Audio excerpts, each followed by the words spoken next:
اس خاتون کا نام صوفی تھا جس کا تعلق فرانس سے تھا۔ وہ ایک فرانسیسی عیسائی رضاکار مشنری خاتون تھی۔ وہ پچھلے 4 سال سے افریقی ملک مالی میں باغیوں کی قید میں رہ رہی تھی۔ اس کی رہائی کے لیے فرانس نے بہت زیادہ وسائل استعمال کیے اور سفارتکاری کی انتہا کر دی، اور پھر فرانس اپنے اس مشن میں کامیاب ہو گیا اور اپنے شہری کی رہائی کا وقت آ گیا جس کے لیے پورا یورپ بے چین تھا۔ فرانس کے صدر نے اس عورت کو اپنے ملک میں واپس لانے کے لیے ایک چارٹرڈ طیارہ بھی بھیجا جو اس خاتون کو لینے کے لیے روانہ کیا گیا۔ دوستو، فرانس کے لیے گزشتہ ہفتہ بہت ہی خوشی کا لمحہ تھا جب فرانس کے صدر نے اس صوفی نامی خاتون کا استقبال کرنے کے لیے خود ایئرپورٹ پر تشریف لائے۔ پورا میڈیا اس واقعے کی کوریج کر رہا تھا اور لائیو کوریج جاری تھی۔ صوفی نامی خاتون جب ایئرپورٹ پر پہنچی، فرانسیسی صدر میکرون خود استقبال کرنے کے لیے ایئرپورٹ پر موجود تھے۔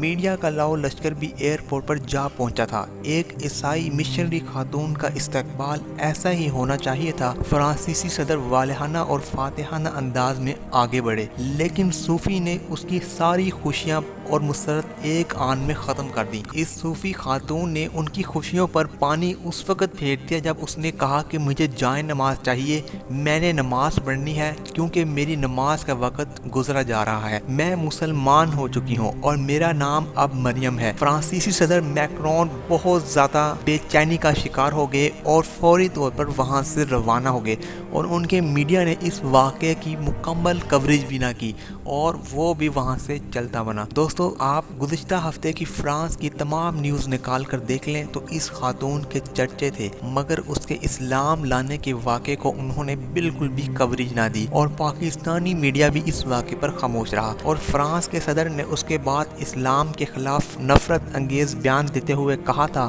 کہ اسلام دنیا بھر میں بحران کا شکار ہے، ہم اپنے ملک میں حجاب پر پابندی اور مساجد کی نگرانی کریں گے۔ اس واقعے کے بعد فرینچ صدر میکرون کو بہت ہی زیادہ ذہنی اور نفسیاتی بحران کا شکار بنا دیا ہے۔